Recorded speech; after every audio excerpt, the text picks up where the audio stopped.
इतनी मकार और इतनी झूठी लड़कियां।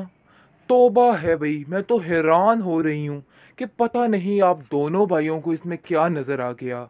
मैं तो थक चुकी हूँ इन लोगों से। अब बस मैं कहती हूँ कि इस बात को रफा दफा करो और इस लड़की का हाथ पकड़ के इस घर से बाहर निकाल करो, क्योंकि अब इस घर में इसकी कोई भी जगह नहीं है।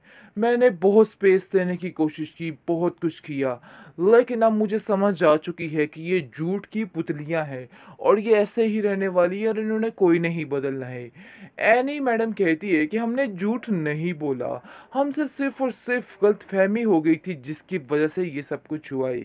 हम आपको बताने ही वाले थे, लेकिन पहले ही ये सारा खेल तमाशा शुरू हो गया। आगे से आप देखेंगे कि आयमा कहती है कि खेल तमाशा तो आप लोगों ने शुरू किया हुए, पता नहीं क्या क्या झूठ बोल बोल के सारा कुछ हड़प करके बैठ चुके हो और क्या करना चाह रहे हो, मुझे तो खुद को समझ नहीं आ रही है। मुझे तो लग रहा है कि शायद यार अभी और इसी वक्त तुम्हें इसे तलाक दे के यहाँ से निकाल देना चाहिए, क्योंकि इस लड़की के यहाँ रहने से हमारे मामलात बहुत ज़्यादा ख़राब होने वाले हैं और मैं बिल्कुल नहीं चाहती। दुर्दाना कहती है ये कही ना तुमने सही बात, मेरी बेटी बिल्कुल मेरे पे गई है। देखो कितना सब्र, कितना शुक्र। हालांकि वो जानती भी है कि इमल के पीछे पीछे उसने अपनी बीवी को बिल्कुल वक्त नहीं दिया, लेकिन फिर भी सब्र और शुक्र करके वक्त गुजार रही है और फिर भी चुप करके खामोश खड़ी है। इमल कहती है कि आप लोग हमारा तमाशा बनाने की क्यों कोशिश कर रहे हैं? देखिए, हमारी जान छोड़ दीजिए। पता नहीं आप लोग क्या चाहते हैं और कब तक ये सब कुछ करेंगे, मुझे तो कुछ समझ नहीं आ रही है। मैं आपसे कह चुकी हूँ कि मुझे किसी बात का कोई नहीं था और मैं कभी भी ऐसा ना करती, लेकिन जो कुछ हुआ सरासर एक गलतफहमी के तहत हुआ है, इसके अलावा और कुछ भी नहीं था कि ये लड़की ऐसा कैसे कर सकती है। लेकिन अब देखेंगे कि उसके घर वाले इस बात को सुन के शॉक हो चुके हैं और कहते हैं नहीं आखिर तुम क्या कह रही हो, मुझे तो कुछ समझ नहीं आ रही, सारी मेरी बच्ची की खुशियों को नज़र लग चुकी है। तुमने ये बात पहले क्यों नहीं की है? इन सब बातों में तुम्हारा कसूर है। जिसको सुनकर वो कहती है कि मैं डर गई थी कि अगर ऐसा ना हो कि शहरियार भाई को अगर इस बात का इल्म हो गया तो वो इस लड़की से दूर हो सकते हैं और एमएल की ज़िंदगी में जो खुशियाँ लौटी हैं वो सारी खुशियाँ ख़त्म हो सकती है। लेकिन फाकरा बहुत ही गुस्से में आ चुकी है, शदीद तरीन किस्म का उसको गुस्सा आ गया और वो समझ चुकी है कि नहीं जी मामला ख़राब है और अब ये मामला ज़्यादा देर तक नहीं चलने वाला। और कहती है शायद यार ज़रा जल्दी से घर आओ, मुझे तुमसे ज़रूरी बात करनी है। जिस पर वो कहते हैं कि आखिर मम्मी कोई खैरियत है, आप इतनी परेशानी में घबराई हुई क्यों हैं? जिस पर वो कहती हैं कि आपकी जो बीवी है ना उसको ज़रा ध्यान से लेके आना, क्योंकि वो बहुत ज़्यादा कमज़ोर है और वैसे भी उसे इस हालत में ज़रा आराम की ज़रूरत है और मैं चाहती हूँ कि बड़ी तसल्ली के साथ उसको घर लेके आ जाए। जिस पर आप देखेंगे कि इमल कहती है कि इस तरह की बातें क्यों कर रहे हैं, मुझे तो कुछ समझ नहीं आ रही है। आखिर इन सब बातों में मेरा क्या कसूर है? मैंने तो ऐसा वैसा कुछ भी नहीं किया है। यानी कि जो कुछ भी हुआ है वो एनी की वजह से हुआ है। आगे से एनी कहती है कि मेरा कोई भी गलत मकसद नहीं था। यकीन मानो मैं तुम्हारा भला चाहती थी और इस वजह से ही मैं सब कुछ करना चाहती थी। लेकिन मुझे तो समझ ही नहीं आ रही कि आखिर तुम मुझ पे कैसे ऐसे इल्ज़ाम लगा सकती हो? मैंने कुछ भी नहीं किया है और मैं अभी भी चाहती हूँ कि सब कुछ ठीक हो जाए। लेकिन अफ़सोस की बात ये है कि शहरयार से दिल से एमल उतर चुकी है और वो कहता है कि मुझे यकीन ही नहीं आ रहा कि आप सब मिलकर इतनी बड़ी साजिश कर सकते हैं कि सब कुछ खत्म हो जाए और देखो अपने हाथों से ही तुमने सारा कुछ खत्म कर दिया। जिस पर वो कहती है इन सब बातों में मेरा कोई कसूर नहीं, मुझे तो किसी चीज़ का कोई अंदाज़ा ही नहीं था कि आखिर क्या हुआ और क्या नहीं हुआ है। इसलिए वो काफ़ी ज़्यादा परेशान हो जाती है और रोती दुलाती है।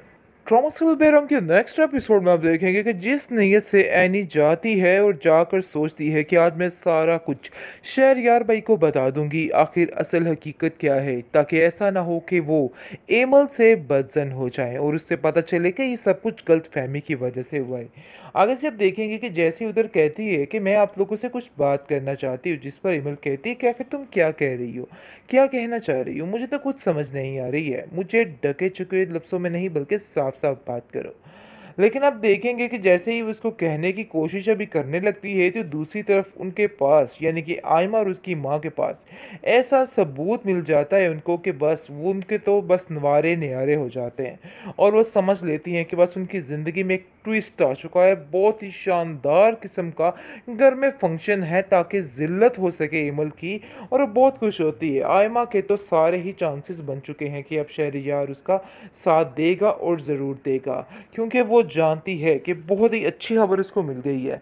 लेकिन आप देखेंगे कि जैसे ही ये सारी बात फैलती है, तो आगे से सबसे पहले वो कॉल करती है फाखरा को और कहती है कि देखिए, मैं आपको एक बड़ी ही कोई अच्छी एक खबर सुनाने लगी हूँ।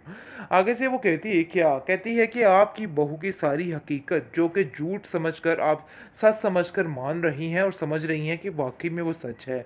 देखिए, ऐसा कुछ भी नहीं है। आगे से एम्मा कहती है कि आप जिस एमल पे इतना यकीन कर रही थी, आज मैं आपको उसकी कहानी बताती हूँ। वो लड़की बिल्कुल भी उम्मीद से नहीं, आप लोग बहुत गलत समझ रहे थे, ऐसा कुछ भी नहीं था। सिर्फ़ और सिर्फ़ धोखा था और कुछ भी नहीं। उसने आपसे झूठ बोला था ताकि मैं शहरयार से दूर हो सकूँ। इसके अलावा उसका कोई भी मकसद नहीं था। पता नहीं क्यों आप लोग उसकी बात पे यकीन कर रहे थे और मेरी बात का यकीन नहीं कर रहे थे। लेकिन देखिए, कितना बड़ा धोखा किया इस लड़की ने हमारे साथ, मुझे तो कुछ समझ नहीं आ रही है कि ये लड़की ऐसा कैसे कर सकती है। लेकिन अब देखेंगे कि उसके घर वाले इस बात को सुन के शॉक हो चुके हैं और कहते हैं, नहीं आखिर तुम क्या कह रही हो? मुझे तो कुछ समझ नहीं आ रही। सारी मेरी बच्ची की खुशियों को नज़र लग चुकी है।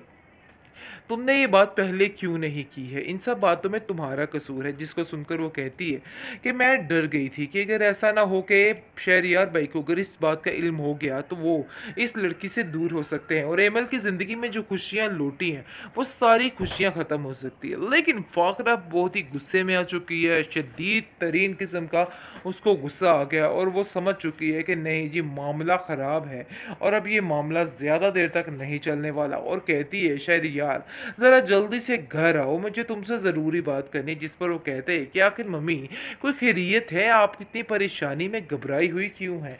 जिस पर वो कहती हैं कि आपकी जो बीवी है ना, उसको ज़रा ध्यान से लेके आना, क्योंकि वो बहुत ज़्यादा कमज़ोर है और वैसे भी उसे इस हालत में ज़रा आराम की ज़रूरत है और मैं चाहती हूँ कि बड़ी तसल्ली के साथ उसको घर लेके आ जाए।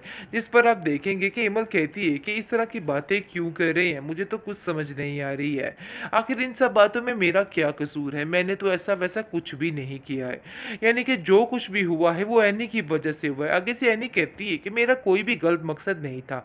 यकीन मानो, मैं तुम्हारा भला चाहती थी और इस वजह से ही मैं सब कुछ करना चाहती थी। लेकिन मुझे तो समझ ही नहीं आ रही कि आखिर तुम मुझ पे कैसे ऐसे इल्ज़ाम लगा सकती हो? मैंने कुछ भी नहीं किया है और मैं अभी भी चाहती हूँ कि सब कुछ ठीक हो जाए। लेकिन अफ़सोस की बात ये है कि शहरयार से दिल से एमल उतर चुकी है और वो कहता है कि मुझे यकीन ही नहीं आ रहा कि आप सब मिलकर इतनी बड़ी साजिश कर सकते हैं कि सब कुछ ख़त्म हो जाए और देखो, अपने हाथों से ही तुमने सारा कुछ ख़त्म कर दिया। जिस पर वो कहती है, इन सब बातों में मेरा कोई कसूर नहीं। मुझे तो किसी चीज़ का कोई अंदाज़ा ही नहीं था कि आखिर क्या हुआ और क्या नहीं हुआ है। इसलिए वो काफ़ी ज़्यादा परेशान हो जाती है और रोती-धुलाती है।